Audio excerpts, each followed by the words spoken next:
네, 다들 안녕하신지요? 12월 4일 일일 브리핑 시작합니다.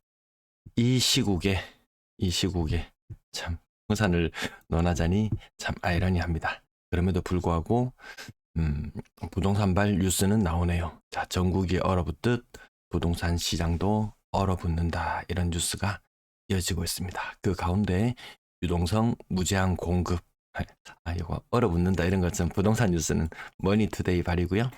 아무튼 꽁꽁이라는 이 단어가 좀 자주 등장했던 하루였던 것 같습니다. 유동성 무제한 공급 RP 매입을 통해서 돈 뿌리겠다. 이런 의미로 나오는데요. 또 여기에 또 희망을 걸기도 하는 것 같습니다. 시중금리는 기준금리 두 차례 인하하면서 거의 5%대까지 갔던 하나은행 기준으로 요게 제일 높았었거든요. 금리가 5%까지 갔던 것이 4% 중반대까지 내려와 있는 그런 모습을 보여주고 있습니다. 이 금리로는 투자에는 적절치 않다. 이렇게 보여집니다. 자, 쿠팡알리 이용자가 조금 느는 것 같습니다. 감사합니다. 매도 물량은 요 잠시 한 2주간 정체했다가 다시 거의 뭐 최고치를 갱신하는 그런 모습. 그때 추석 이후에 삐쭉 솟아올랐던 거 그것 제외하고는 다시 최고치입니다. 전월세 물량은 약간 월세 물량은 약간 증가. 전체 임대 물량은 계속 횡보하는 모습을 보여주고 있습니다. 11월의 거래량은 1,600에서 1,700 사이, 이때 1,700건 예상했었는데요. 요거 내일 거래량이 나와 보면은 대략 한 1,400건 뭐 좀 된다 손 치면은 거래량이 지난달보다 한 10% 정도 줄어든다. 1,700건대 정도. 내일 수정해야 되겠습니다. 1,700건대 주간 거래량 기준으로는 400건대. 그러면 12월의 거래량은 1,500건대까지도 나올 수 있을 것 같습니다. 4416. 네. 건당거래 대금은 계속 고자 제자리. 자, 전국이 얼어붙으면서 이 삼봉에 대한 기대가 조금 한풀 꺾이는 것이 아닌가. 또 지금 음, 여당이 아닌 또 야당이 들어서면은 또 이 공식이었지 않습니까? 여당일 때는 떨어지고, 아니다. 국민의힘일 때는 떨어지고, 민주당일 때는 올라가고, 공식이었던 것 같은데, 자, 어떤 흐름으로 이어질지는 또 시간이 답을 말해줄 것 같습니다. 분양권 거래량은 뭐 비슷한 수준이네요. 네, 10월, 11월 비슷한 수준. 약간 줄어드는 느낌은 있긴 있습니다. 실거래 가격 짚어볼게요.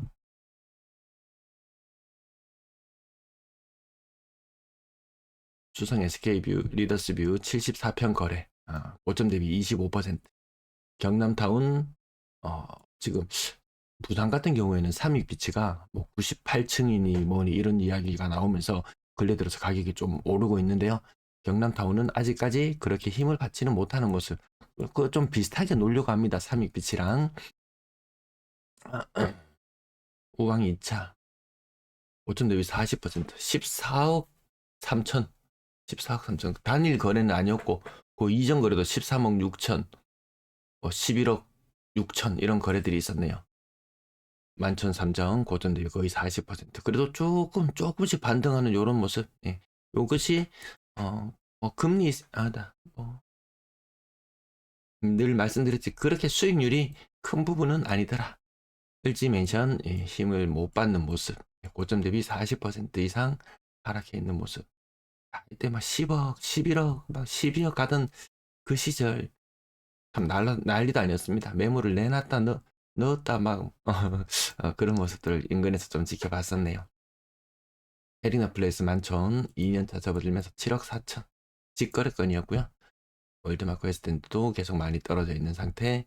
월베 2차 아이파크 40평 고점 대비 회복률 굉장합니다. 근데 이 40평대가 이 고점이 제대로 못 찍었죠.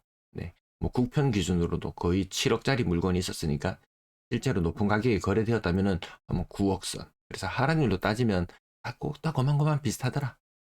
이 편에서 뭐 7억 7천 근래 거래건이 있었던가요? 좀 높은 거래건이 있었던 것 같습니다. 이렇게 뜨거웠던 시절이 다시 오기는 좀 힘들 것 같다. 그런 관점으로 계속 바라보고 있습니다. 오늘 좀 대형 평형 거래라든지 아니면 중간중간 끼어 있는 직거래권 이런 거 조금 눈에 띄고 그 외에 뭐 특기할 만한 내용은 없네요. 수성 요성 해링턴 플레이스 2년차, 4년차, 2020년 입주니까요. 이렇게 2년차, 4년차마다 거래가 있다는 것이지 뭐 이 아파트가 대단해요. 뭐 그래서 거래가 엄청 많아요. 그렇게 보기에는 좀 힘든 부분이 있습니다. 전체적으로 거래가 많이 위축되는 그런 느낌이죠.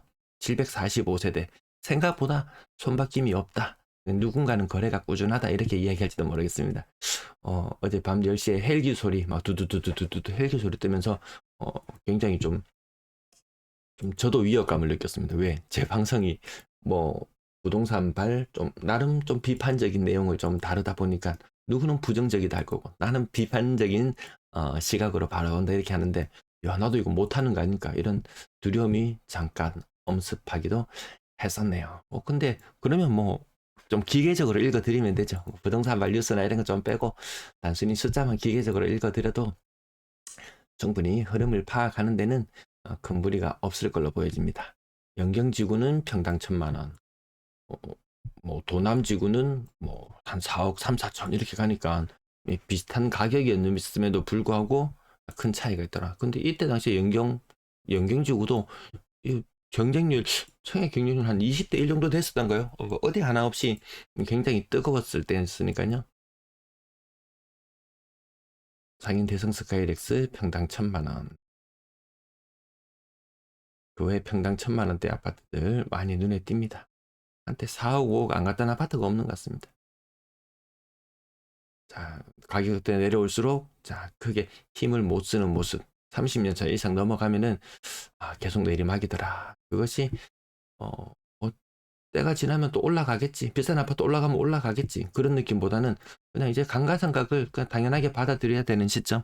왜 고층 아파트들 뭐 서울이나 뭐 선도지구 이렇게 재건축 선도지구 하는 것들이야 뭐 용적률 막 뻥튀기 해가지고 일부 살려주는 곳들이 나타나기도 하지만 지방에 한두 건 살려주기 시작하면은 이 막 20층에 달하는 이런 고층 아파트들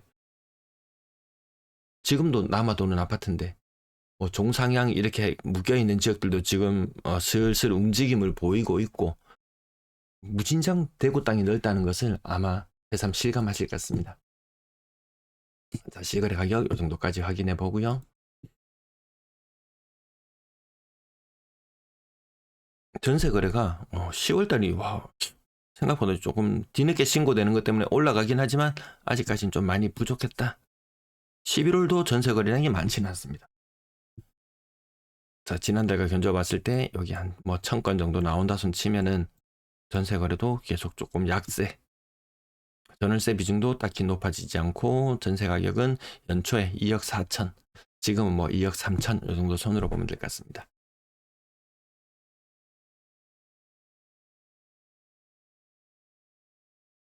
전체 임대 거래가 좀 부족했다. 그리고 11월에 임대 거래도 딱히 많을 것 같지는 않다. 네, 오늘 시청 감사합니다.